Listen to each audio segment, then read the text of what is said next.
Hey folks, Patrick Francie here, host of my podcast, The Everyday Millionaire and The Everyday Millionaire Mindset Matters, inviting you to listen in on my conversation with my very well-known guest today, Lynette Zang.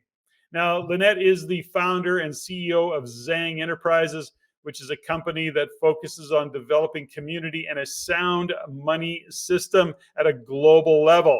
And after her experiences in banking and the stock markets, Lynette intensely researched historic global currencies and their life cycles. And you can find Lynette on her YouTube channel as well. Link is below. I encourage you to go there. Go there. Now, this all led to the uncovering of central bank corruption and the ongoing exposing of the Federal Reserve data and her prediction of the Great Recession that following the housing market crash in 2007. Now, this multi-decade research effort that she put in actually resulted in understanding global economic policies and currency life cycles far beyond the norm of financial advisors and many economists. Today, we unpack all of the things that you need to do or to consider doing, in fact, to hedge your bet against what Lynette believes will be absolutely the collapse of the US dollar as our reserve currency and the absolute need to hold some precious metals in your portfolio. Before we get started, quick ask, please like, share, comment, subscribe so that we can get those algorithms clicked up. And without any further delays, let's get this show started. Lynette Zang, welcome to the Everyday Millionaire podcast. Thanks so much for joining me. I'm very happy to be here, Patrick. Thank you for having me. You know, Lynette, I've followed you for a number of years, and your bio says a lot, but it's never quite as good as when I have my guests answer the question of when somebody walks up to them and says, "What do you do?" What's your answer to the question? Because you got a lot going on and you've made some big transitions. And so what do you do, Lynette? What are you telling people these days? Well, that's a really good question. And I'll tell you what, I do juggle a lot, but the bottom line is that I am here to be of service. I feel like I have been groomed for this moment in time. And, when you get old enough, I'm 69, and, then you have a long enough history to look back and go, oh, that's why I did that. And that's why I did that. And that's why I did that. So, that's why I say, really, I am here to be of service, and I am here to share the gifts that I've been given as a student, as a stockbroker, as a banker. I understand the language of these guys out there, the elites, and I understand what they're trying to cram down our throats. So maybe you could even call me a freedom fighter, to be honest with you. Oh, I love that. I love that. Except for these days, freedom fighter has a whole different meaning and a different connotation. Oops, did I miss something? I think we both missed that memo, but this is what I've been told recently. I started following you a number of years ago, and first and foremost, within one of the businesses that I own, which is the Real Estate Investment Network, we talk about real estate, but I'm always looking at real estate through the eyes of where's real estate going, not where it's been, not where it is. What's the future of real estate based on the economic fundamentals? Now, given what's happened, certainly the past 4 years, and you go way back in that history, and the point of it is that in my research, I come across you. I've had friends and family say, you got to listen to Lynette. She's got a very cool perspective on what's happening on a global macro. And you've got a history, and I've got so much I want to talk to you about. But why don't we go and enter the conversation, Lynette, is kind of back into monetary policy, what you see the Fed doing, kind of what took you on this journey. And I want to say it's been a long time for you, but I think the marker, the line in the sand was in the the GFC, 2008-ish, I think. But why don't you tell me about what started your journey in really getting vocal about what's unfolding in the world today? Well, you're exactly right. 2008, I absolutely knew that the system died. And I was paying attention very closely to it because Shearson Lehman was my alma mater. So, of course, I had a vested interest in watching what was going on. And there is absolutely zero doubt in my mind that was the day that the system as we knew it died.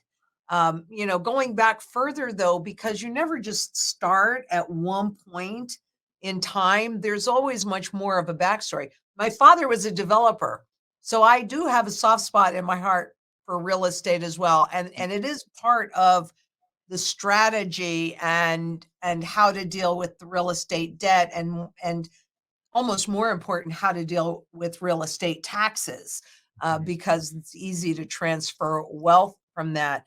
But okay, if I'm going to be perfectly honest with you, my story started when I was about 4. Love it. I have been completely groomed for this moment in time, and I've always known. I mean, there's always ways to say things in ways that people are going to go woo woo woo. Hmm. She's a little nutty, but I always knew that I was supposed to do something that made a positive difference on a lot of people. I didn't really know what that was, but I always knew that there was something. And you live your life, and all of a sudden, I got into my uncle Al was a key human in my life because he was a major antique dealer, and he taught me how tangible assets flow, the trend cycles of the tangible assets. And he also showed me how to hold as much gold as I wanted to, when in the US it was illegal to hold more than 5 ounces in any other way than the way that he did it. That had a Hmm. huge influence. But, again, my father was a developer. So it was a small town, and I got into banking, and they wouldn't let me go to Elsa Williams School of Art when it was time to go to college. So instead, I studied economics because I figured, okay, I like banking. I'll just do that. But, life has twists and turns. And I was a single mother and I didn't make enough money in banking. So I became a stockbroker. And, all of that as a stockbroker with Shearson back in the 80s, that was as globalization was transitioning, right? And that was all the talk, globalization, globalization. And I remember thinking, well, this could be problematic for some people. And what did we do in the US? But we shipped all of our manufacturing overseas. We really changed the whole landscape. But on top of that, I stumbled across non-dollar denominated bonds. And all those are bonds that are issued in currencies other than the US dollar. And that made me study currencies. And Hmm. that's where back in those days, you could talk to the head of currency at any trading desk, actually, at Shearson. You just called them up. It was no big deal. And so I spent about a year and a half or so every morning talking to Shearson's head of currency trading. And then she'd give me homework. I'd go home at night. I would study, study, study, and then we would reconvene in the morning and discuss what we learned and go further and further and further. Had I not had that experience, I never would have stumbled across currency life cycles. And I talked to a lot of very, very brilliant people that I respect and admire a lot. And when I bring up that fact, they just kind of go, "Oh, yeah, yeah, yeah, I know about that, but we don't talk about it." But Hmm. that's the problem. Hmm. This is everything has a life cycle. I guarantee you I'm at a different place in my life cycle at 69 than my granddaughter is. She's going to be 9 in a couple of weeks. Of course. And the interesting part about it is if you look at her, you're not going to say, "Oh, I bet she might be turning 70 this year." Just Mhm. like you're not going to look at me and say, "Gee, I bet she's turning 9 this year," right? Mhm. So if you know what it looks like, what those repeatable patterns are that happen every single time, that gives you a lot of insight into where we are in the trend cycle. So when I always believed in the precious metals thanks to Uncle Al. But when I first got into this industry in earnest was 2002, after most of the formulas that I used indicated to me what was happening with the dollar. Mhm. Okay. And that's when I knew that I needed to be working in this area. You might be sorry you asked me this question. No, I love this. This is except for I want to do. I want you to do a master class, but that's a different conversation. That'll be another thing. But, so that's when I started getting into the precious metals in earnest. I had always accumulated some, even as a banker and a stockbroker. I had always recommended that people have some physical metals, even though, at that point I couldn't sell them or anything like that. But this is sound money. So you've always got to have some sound money. But recognizing where we are in the trend cycle helps you understand how to be in the right place at the right time with the right asset, because there's absolutely zero doubt in my mind the system died in 2008. I don't think it's a coincidence that Bitcoin came out in January of 2009 and quantitative easing came out in March of 2009. Mhm. They'd been writing about it. The NSA government agency had been writing about how to create a mint in 1996. And if you read that paper, there are an awful lot of similarities between that paper and what they delivered to us. And I Mm, personally believe it was about getting people comfortable with it to make this transition, because I think they knew too that the system died in 2008. So between then and now, that's what for me, this has been all about covering up the problems because they sure haven't fixed them. They've just grown a whole lot larger to get the new system in place because they hope that they can create a controlled implosion and remain in power, and even greater power, because obviously they want us to go into a full surveillance economy where they can dictate every single move you make. And if all of your wealth is held inside of that system, yeah, they can, because you're going to have to be able to feed yourself and your family. But if you have sound money outside of the system and you have food, water, energy, security, barterability, wealth preservation, community, which has risen to the tippy top for me, yes. and shelter, well, then if they want you to do something, guess what? You have the freedom to say no. So my mission these days, which I really saw it. I mean, I've developed my mantra over many years, and I've talked about it over many years. But in last August, I did some events in Australia, and the second event, I just threw all my prepared materials away and I just started talking about community.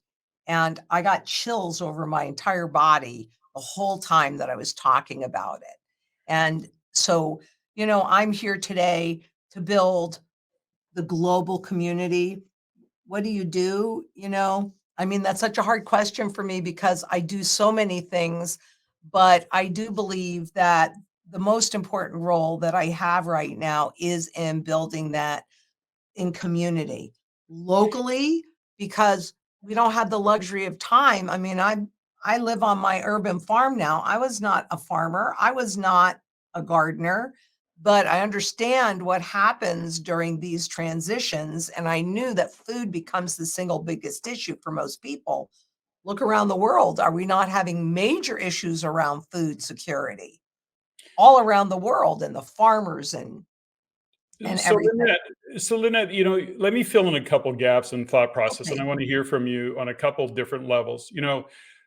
First, I don't know if the right word is, but we look at monetary, we look at fiat currency as it is today, US being reserve currency. Many are suggesting that we'll see an implosion where at some point US will not be the reserve currency. And, Hmm. and I know that that's how you see it. Hmm.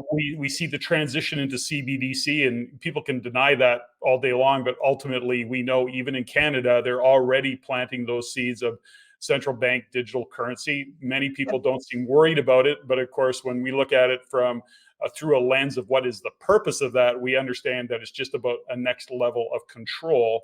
Yeah. And so precious metals, for example, is from your perspective, here's what I had to learn about precious metals years ago was that it's not an investment, and I no longer hold it as an investment. I hold it as a way to take fiat currency and actually exchange it for real money, if you will. And Mhm. so it's an insurance policy that I hold, and it's not like I own, it's not like 50% of my portfolio is in precious metals, and that's not the case at all, not even close to that. But the point is that I'm holding precious metals in that context. As much Mhm. as people say that, this is, and here's where I want to go with this, Okay. uh, Mark Moss once said, something very interesting, and he was doing one of his podcasts. And I know that Mark, and I've had him as a Very guest on well. the show as well. Mhm. He once said, is he was talking about Weimar Germany and what was going on through that period of time when money had no value, and people are asking him, well, are we going back there? When is that going to happen? And he said, people are waiting for an event, and what people are missing is, no, it's happening right now. We are in Exactly. it. We are in it. And people Mhm. aren't recognize it because it's all being covered up. We look at all of the debt that governments are taking on right across the Yep. world. We can talk about US and Canada. Canada's like, I think we're into 2.2 trillion in terms of public debt and on our government debt. We don't have we don't have the means to pay it. It'll never get paid. Of course, we're in a whole different world in the US. My point is this, is that as many people that you're getting the message to, what do you say to somebody going, well, yeah, but I'm just going to work. I'm living my life. I don't know what the hell you're talking about. How do you respond to that? And then I've got another comment, but I'll hold off for a minute. Well, that's really a great question. And the way that I am responding to that is by creating these very short little videos on inflation, on the stock market, on these different things. They're like 4 or 5 minutes long, really, and they are purely designed to open their minds a little teeny bit. Because I have discovered in my lifetime that when I look at things just a little differently, then it's amazing what you can see. Because Mhm. you're not going to convince what we're asking people to do is have a complete paradigm shift. And that Yeah. means that they have to be able to admit that they have been lied to since the day they were born. And that's hard for most people that are struggling just to keep food on the table, keep the lights on, and live a life. So, it's very challenging, but that's why I planted out the whole exterior of my property. And it's only half an acre. It's not like I have a lot of land, but I am in dead central Phoenix here. And I planted out the whole exterior so that people that are hungry can pick a pomegranate, they can pick a zucchini, they can feed their family. Because I'll do these 5-minute videos, I'll have these conversations, but truthfully, when people don't want to hear it, they go la la la la la. Mhm. Many people will say, well, if they don't get it, too bad for them. But that's not how I feel about it. I feel almost a bigger obligation to prepare as much as I can and share as much as I can, Mhm. because those are the people that need me way more than the ones that actually do get it. So I try and be kind. I try and be gentle. I'm not trying to scare the crap out of them because that's when they close their eyes even more. Mhm. I'm trying to show them what the reality is. And I always give you links. I never want anybody to take my word for it or take anybody's word for it. Mhm. You do your own due diligence. And then if I need to feed you and I have the ability to do so, I will, whether you believe it or not. It's interesting about, as I've followed you over the years, and that's led to the Mark Mosses of the world and Gerald Salantes, and all of the different. I mean, there's so many that are on a Yes. similar path. I mean, your passion, your experience, the credibility that you have in all of this, and what I love about what the message that you get across is that when you look at, and if you wouldn't mind, you talk about barterability, Mhm. barterability, and community. Those are some of your things. Having some precious metals. Do you want to list those off again, and then I want to comment on that a little bit. Food, water, energy, security, barterability, wealth preservation, community, and shelter. Beautiful. Now, my comment around all of that is this. When you consider what you just said, and somebody goes, I'm not buying it. I don't see the collapse of fiat. I don't see any of this unfolding. Of course, because we're waiting for it to happen. It's like this, it's going to be this event as opposed to this slow boil. And we can talk about that all day long. But here's the other side of it. What I've learned over the years is this, is I look at it and I go, well, I don't know if it's going to happen. My research says, yeah, I would agree with Lynette. I agree with all of what I see unfolding before me. And when I look at what's happening in governments around the world, let alone what's happening right here in Canada, in our backyard, the fact that you've got a president who's senile, and I'm going, this can't be really happening. It's like watching a cartoon. Like, how is this even possible? Having said all of that, okay, well, let's just say we're full of crap. We don't know what we're talking about. So I look at it and I go, okay, so what's the downside? What's the downside of me having a great community, me having some extra food on site, me having some extra water, growing my own garden, which I love to do with my friends and family? I mean, there is no downside. So if I have some extra food and nothing happens, the world just keeps on ticking away. Oh, okay, so I'll donate it to the food bank if it's not something I want to use. I have no downside. That's my view of the world. Exactly. And you know what? You are so right. I frequently ask myself, what if I'm right? And what if I'm wrong? And if I could do something that really doesn't matter whether I'm right or wrong, that's the choice that I'm always going to make. I have a lot of people say that, especially about gold and silver, right? Like, oh, why would you want that? Well, first of all, it has the broadest base of functionality of any financial asset, period, end of discussion. And I say that because it's used, both of these are used in every single sector of the global economy. But that also means it has the broadest base of buyer. That's why neither one of them have ever gone to zero. They have tried many years to duplicate the properties in both gold and silver, and have in a lab, like they have with diamonds, you have lab grown diamonds, things like that. But they have never been able to duplicate the qualities inherent in gold and silver. So by holding them, you have an asset that, number one, has no counterparty risk, the only financial asset, according to the Bank for International Settlements, that runs no counterparty risk, but has absolutely global demand. If we're right, which I know I am because I've studied it forever, but if I'm right, then I have something that holds my purchasing power. It ensures my purchasing power, but it also puts me into a position to take advantage. I mean, what does the government say? Never let a good crisis go to waste, right? And they transfer rights, and they transfer assets, and they transfer your wealth, and they do it through crisis. And that's the way they're going to do it this time too. So while people are looking for one event, there will be one event that will be the absolute loss of confidence from the public in the currency, like we see in Venezuela, Argentina, Zimbabwe, and on and on and on. Lots and lots and lots of countries. This protects you from that. It appropriately diversifies your portfolios, because what are we told? We're taught stocks and bonds. Oh, now you're diversified because you have stocks and bonds. Well, that metric hasn't been working very well, because in theory, if the bond value goes down, the stock market goes up, and vice versa.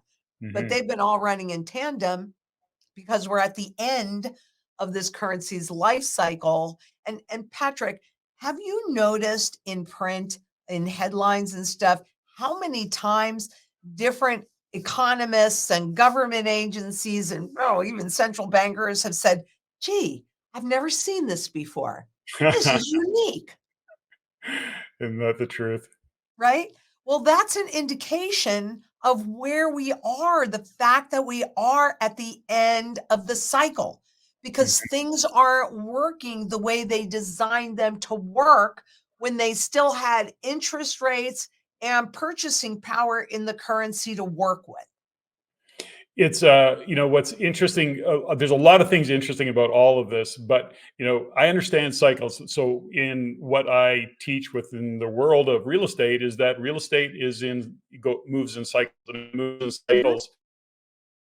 And I don't care about national real estate numbers. I'm only looking at regional numbers from an investment point of view. And what you're referring to is a cycle called money, and the monetary kind of policies that exist run in cycles. And this has been a huge, huge conversation for many, many years. I want to go back to something that I know you mentioned counterparty risk, Mhm. and you'll explain it better. But first off, I want to say this: when you look at gold, some people pervert and you have an ounce of gold in your pocket, there's literally not a country that you can't go to that isn't going to take that gold and exchange it for whatever currency that is still available to them. And I think people need to understand that. If I show up Great. in the US with a Canadian dollar, or if I show up in Mexico or Zimbabwe with a Canadian dollar, they're just going to look at me funny and go, I don't even know what you're talking about. What is that? What is that? You know, Monopoly money? I don't know. So, but if I do that with a piece of gold, they go, hey, no problem. I'll exchange that. So that's important for people to understand in terms of Yes. hedging. It's a hedge. This is risk mitigation.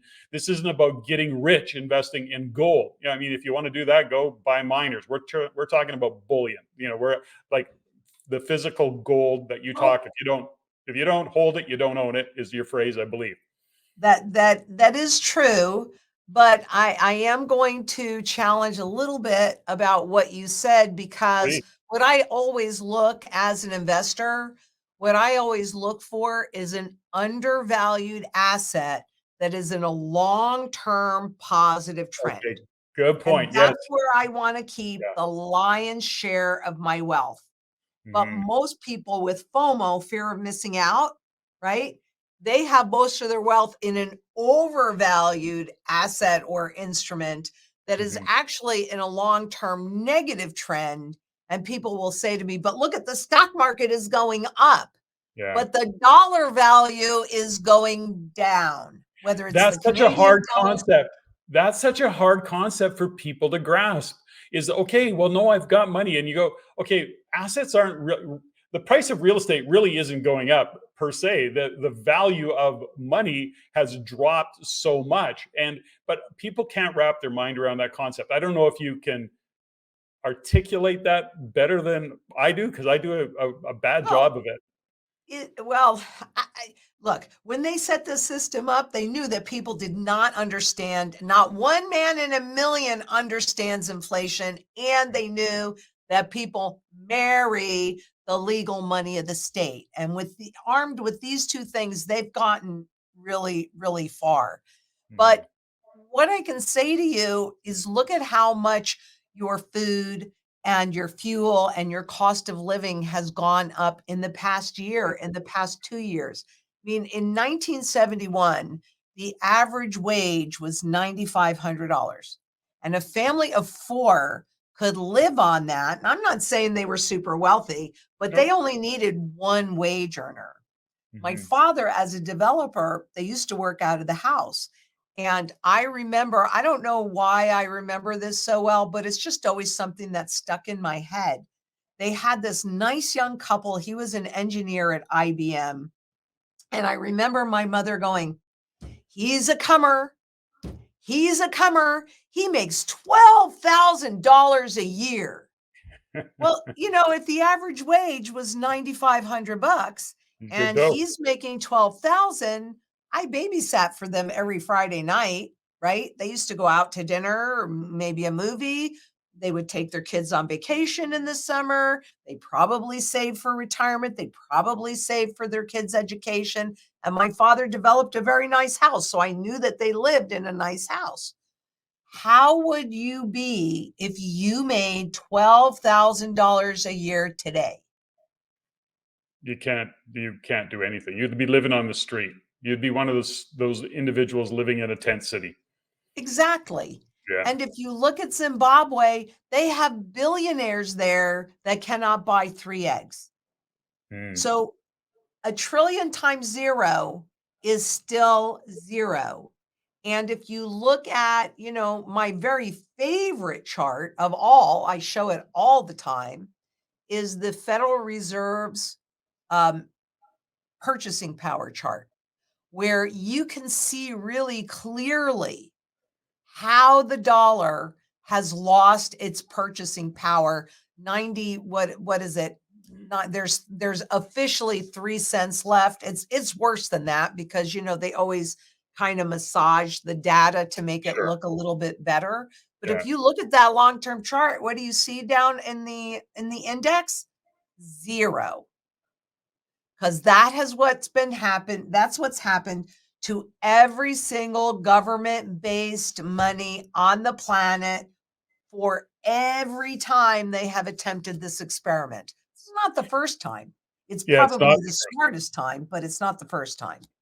So when you look at the inevitability of central bank digital currencies, I mean, we only have to look to Mhm, China to see just how much control that they can have using technology. mhm. I've personally spent time in China. My wife just got back, as a matter of fact.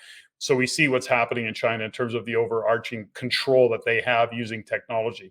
So when we look at central bank digital currencies, they're going to morph it in. It's going to be so convenient. It's going to be way easier. You're going to love it. You don't have to have digital, or you don't have to have paper money. And many are just looking at it, go, well, I just use my bank card now anyway. So there's really no change. Now, in behind the That's how they scenes, set it up. that's how they set it up. Mhm. But when we look at, and this is, I think, an important question, and I know you have an answer for it. I've heard you answer it, which is, okay, so why would I want gold? If I got gold and then they have central bank digital currency and it's digital, how is gold going to help me?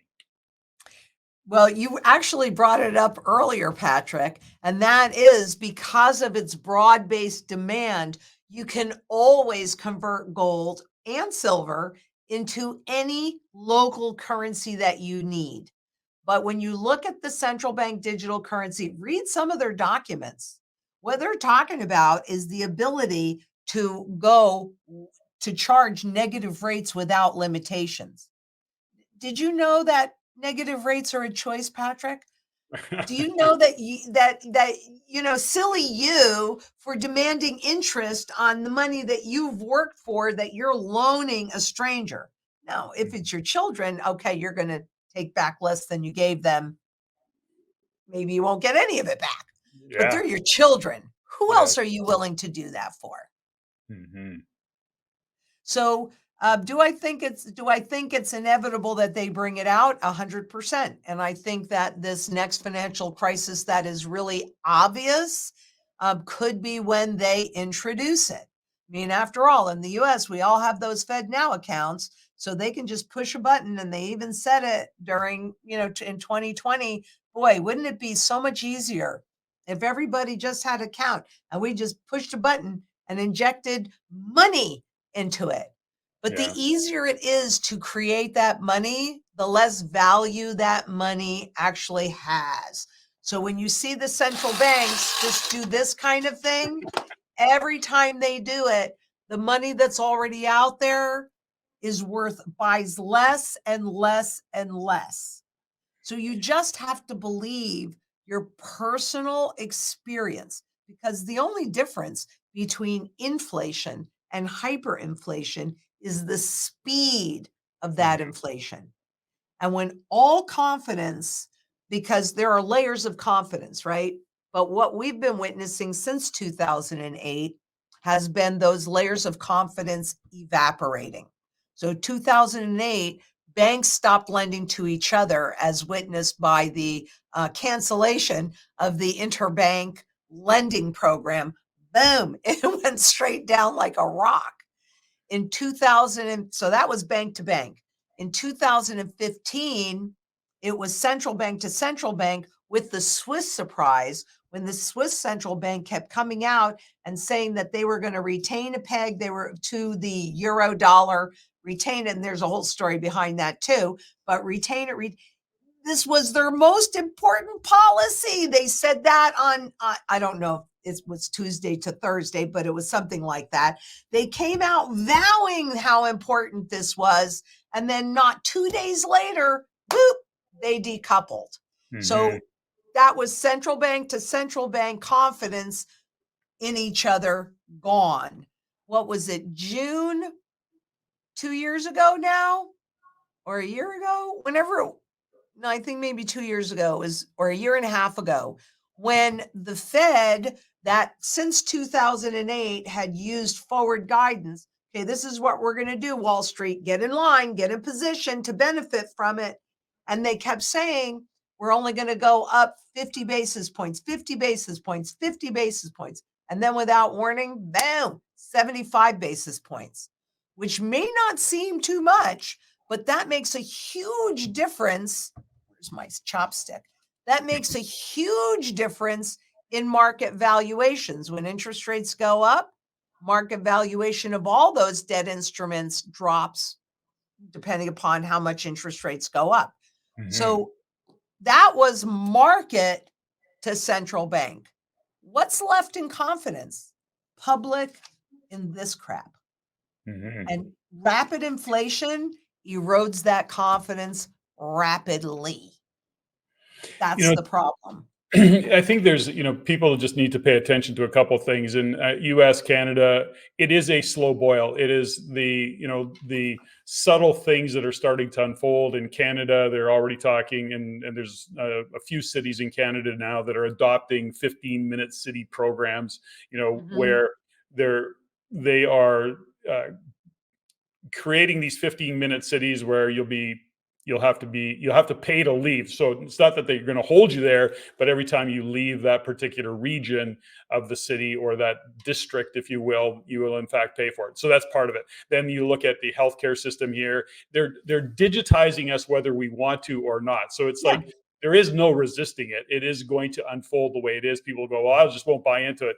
I'm going, no, dude, you're already in it. You just don't know it. You're already part of the matrix and you have no choice in the matter. It's going to be pretty hard unless you're going to go live in a cabin, somewhere Well, in the, yeah, and by the way, you can't even hide out there anymore because of satellite. So you could be, 100 miles in the middle of the bush. They may not care, but they'll know you're there with no question about it. I think that when you however, look, yep, go ahead. well, I'm sorry, I didn't mean to interrupt you, but Mhm, actually, if we stay as individuals, you're mhm, right. They're just going to steamroll us and they're going to put everything in place and we're not going to have any choice. mhm, But if you can create an environment where you are as independent and self-sufficient, surrounded by community, surrounded by other like-minded people, and then take that whole piece and put it on a global stage, there mhm, are way more of us than there are of them. You mhm, brought up China, but look at what happened when all of a sudden the population started to actually protest, mhm. right? And we're The seeing that in government Europe. We're seeing that in Europe. I mean, they're winning, you know? ex- and that's what gives me so much hope that we can do this. I am not going to lay down and allow this to happen. Doesn't matter so much for me. I'm old, but it Mhm, matters for my children, for my grandchildren, for the great grandchildren, and on that I don't have yet. I'm fighting for something much, much bigger. I'm fighting for your children and your grandchildren. I'm not laying down. So you are right. This digital world is coming and we have to participate. Why don't we choose how we're going to participate? You make such a great point there. And I think what number one, don't go it alone. Don't try and hide out and be on your own. Actually create that community. I think that's just a great, great point that you made right there. And I want to shine a light on it. I think there's a lot of fear in Canada, particularly because we've got a narcissist as a prime minister who, when they actually got together and we had a global spotlight on us with what the truckers did in their Yep. fight for freedom. He locked people down. He locked out accounts. They're still dealing with it. I mean, it's absolutely ridiculous what's going on and behind it. I think that really frightens people. It The- should. yeah, the good Frightens news me. is the the good news is those people continue to fight. They're not going to back down, and I have a lot of pride in the fact that there are those individuals who are willing to do that. That takes Yeah. courage to do that. I think there's another part of it that, just when people look at it and they kind of, I don't know if they negate or they minimize what's happening around us. I don't live in fear around it. I'm living my life. I'm mitigating risk where I can. I'm planning where I can. My wife Stephanie and I, we have our community. We do what we do, and that's all Mhm. great. But just how much control do they have? And I just want to use this as an example, Lynette. I was one of my credit cards was compromised, and I use Apple Wallet. And so I phoned my credit card company and I go, "Hey, listen, this card got compromised. There's a number of charges on here that aren't mine." And she's very patient. And we worked through it. And she goes, "Yes, I can see where this happened and that happened." And she goes, "So we're going to shut your card down." And I go, "Okay, yeah, that would make sense." She literally deleted that card off my phone while I had it in my hand and was talking to her. So how much control do they have? Oh, okay. Oh, She pushed a button, somebody I phoned literally clicked something, and that credit card disappeared out of my wallet on my phone that minute, like right there in front of me. And I just shook my head. I went, wow, okay. And she goes, "Okay, we'll issue you a new card." Boom, boom, boom. And it was all very, very convenient, by the way. But in the yeah. back of my mind, I'm going, holy shit, we don't stand a chance if somebody says, "No, we're shutting you down." You're shut down. You do if you got this. Exactly. Okay? Precisely. You do if you got this. Yeah. I mean, it really is that simple. And I here's something I think is really interesting. And it's something that I'm figuring out how to show. So forgive me on this because I'm probably working through it a little bit here.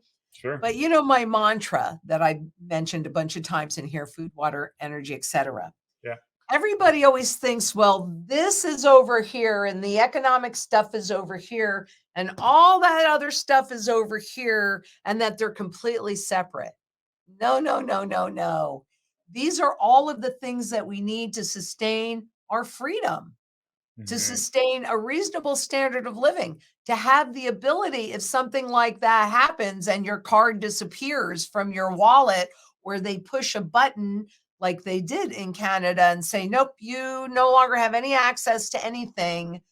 If you are independent and self sufficient and you have hard, sound money outside of the system, you still retain your choices and your freedoms. And if enough people do that, we can have a voice, and I'm thinking a very strong voice in the new monetary system that's coming in, and to have a more fair monetary system that's coming in. It won't be backed by gold to begin with because they still have to burn off all this debt and all of that. So the Yes. first iteration of the CBDCs, I'm telling you, it ain't over. And Mhm. actually, it won't be over until whatever it is that they do with backing the currency with gold makes it convertible, because all it'll do is start the clock ticking while they rob you again.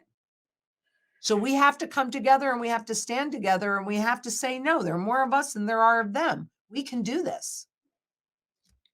When we look at a bigger picture, Lynette, and just kind of, and I know that we're limited with time here, and I could spend hours talking to you, but when we look at what's happening in the global perspective today, when we consider Ukraine and the fight with Mhm. Russia by proxy, and when we look at what's happening, the threat of uh, North Korea versus South, where China fits into this whole picture.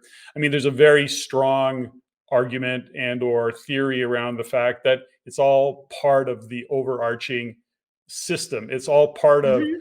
It is. these are all orchestrated in order to Mhm. continue to drive this illusion of money and be able to print money and have a reason to do that, and people can buy into it. And you know your country, US and Canada, continue to send money to the Ukraine, which I have all of the, listen, I have all of the empathy and compassion in the Yep. world for Ukraine, but also the reality of it is that, and I got to be honest with you, when everybody's saying, well, when they're asking Trump what to do, I think he had the right answer.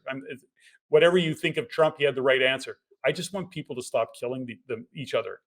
That's his goal. It's not about Russia wins or Ukraine wins. It's about, I just want people to stop killing each other. Now, whether that's a true statement on his, it was a good point that he made, is that but yet that isn't happening, and nobody's coming to the table. These fights or these wars continue to escalate, and they're nonsensical. We can't make sense, but we're not stupid. I mean, we don't have maybe the inside politics that they do, but you look at it and you go, really, is this necessary? But then they paint Zelensky to be a bad guy or Putin to be a bad guy or whatever the story might be. So do you see it that way? Do you see this as just a all part of the bigger picture of Oh, how this is all unfolding? when you study currencies and currency life cycles, one of the things that happens 100% of the time is war, and it distracts. And the reality is, where we are technologically, we don't need boots on the ground. Some Nope. are saying, and I believe it, that their World War III has already begun in cyberspace. We just don't know it yet. Mm, And so it really is a distraction. It is a way to divide us, right? Because they're bad people, but we're good people. And the reality is we're all people, and we all really want the same kind of thing. We want a safe place to bring up our children, a mhm. shelter, food to eat, the opportunities. We all really want the same thing. So, yes, 100%. There isn't one doubt in my mind. But all of these wars that are erupting all over the world, there's the US and Taiwan, there's everything that's happening in the Middle East.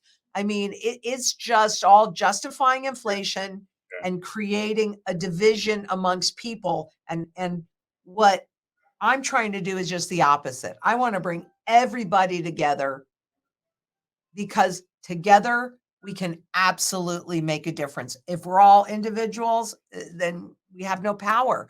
But together we can say, nope, no digital CBDCs. I want a convertible. I want it with gold in it, and I want that gold convertible. In other words, if I hand you back a CBDC, you're giving me a physical piece of gold, because otherwise it's not real. Yeah, something that's so interesting, and I want to go back, and again, I know that we've got a hard stop coming up, and I've got so much I want to talk about, but Well, I'm going to have to come on again. you're going to have to join me again. I think the thing about all of this, Lynette, and something I want to not step over for listeners is that you mentioned hyperinflation. The difference between regular inflation and hyperinflation is the speed. Of Mhm. course, in Canada, this CPI, and some call it the CP lie. And listen, we're experiencing it, and they're saying, well, it's in Canada, we went from 3.4 to 2.9. And if you take out housing, and if you take out taxflation, I mean, the taxes are off the charts in Canada Right. relative to what we see happening in many parts of the US. But when we look at inflation, what I think that people miss is, so they say, well, inflation's 2.9%. Well, first off, it's it's down from 3.4, got it. But that 2.9% is, number one, it's on top of already what was 7% and 6% and 8%. It's not, Right. It's and not this the is, I think, prices coming down. yeah, it's not, prices aren't coming down. What's happening in this measurement, and this is, I think, what people miss, is it just means the speed is slowing down. It's not that the prices are coming down. It's not that, because we're living it. I mean, we're paying ridiculous Right. amounts for food, fuel, fertilizer, all of the stuff. It's the speed of which, and I think that so many don't understand that. 2.9% isn't about the amount, it's about the speed of which inflation is occurring. And so I wanted to get that message out there. Good. That is a very important message. And the Yeah. other one I want to just not step over as we wind down, Lynette, is that you said you were old, and I know you joke about that, but and sometimes I feel the same way. But I followed you long enough, and have listened to you enough to know that we've been on the planet. You've been on the planet slightly longer than I have, but not much. But it really is our frame of mind. And what I really get from you, and it's one of the reasons I wanted to talk to you, is that you really do have a strong purpose. You're clear on that Oh, I purpose, you're do. clear on that mission. And it Right. comes from, really, to your point, is that you don't know how to operate any other way. And you've got to get the message out there. You want to articulate it.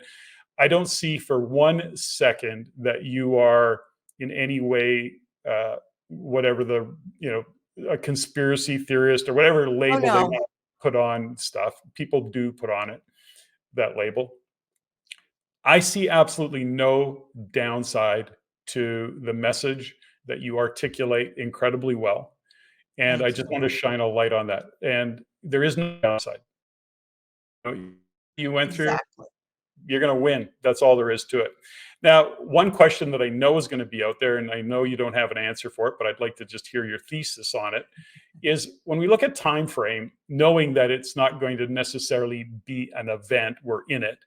Do you have some thought process that you've come to around a timeline for a further collapse of things, or how are you are you just kind of doing your life and knowing that it's going to be there and you're going to start to see more signs of it, and then you'll tighten things up a little bit more? What's your theory on that, or your thesis around that? Well, truthfully, I'm pretty tight right now because I'm very clear that we're at the end. I'm Mm, also really clear, like, just like I didn't know the exact moment that Lehman was going to go under and didn't think that would happen, that mm, I'm going to be not shocked, but as surprised as everybody else, because I do think that there could very well be an event in the US as early as this spring with what's happening in the repo markets, which are just derivatives, oh, let's plug this hole. I feel like our global central banks are like the little Dutch boy that just keeps putting all his fingers and toes in the dam.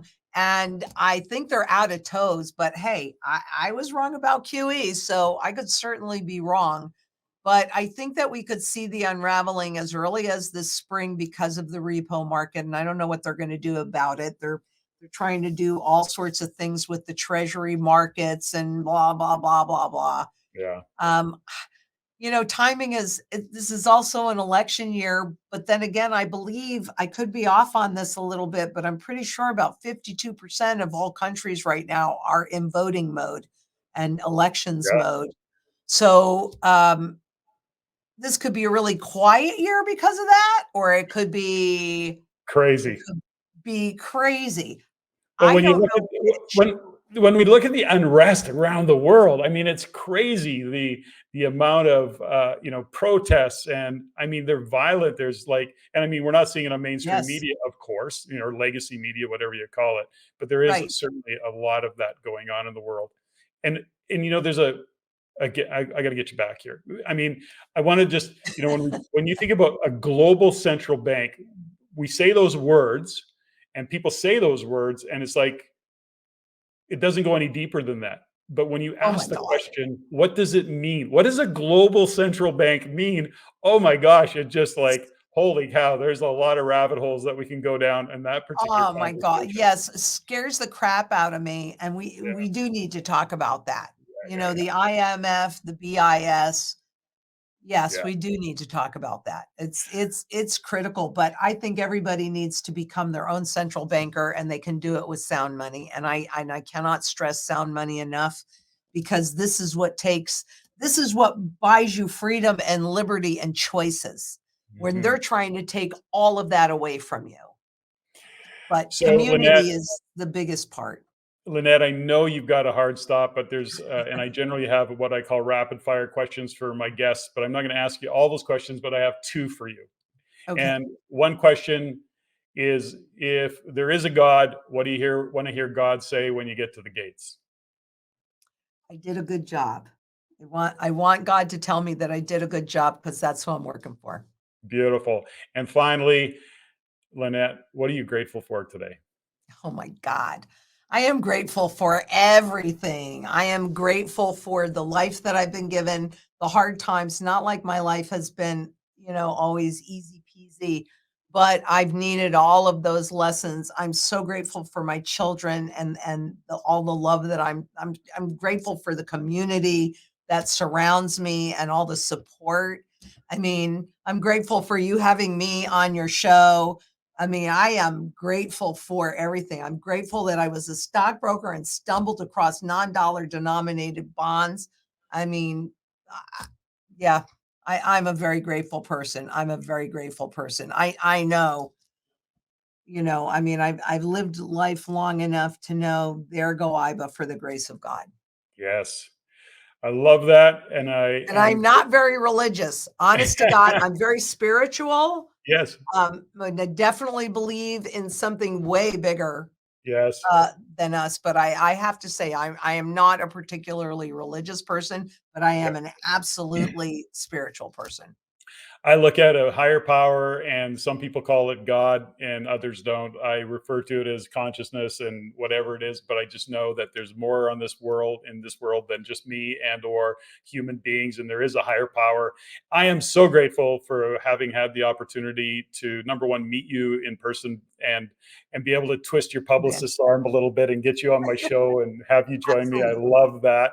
And so, really grateful to have you on the show. And like you, I am doing my best every day to live a life in gratitude. We are mere mortals, and we just have to look at it and go, all of what is unfolding is unfolding for a reason. And I know that you are clear on your purpose. I am clear on my purpose. And Lynette, thanks for joining me. And I hope we can do it again. Absolutely, Patrick. I'd love to. And thank you so much for having me on. Beautiful. Thank you.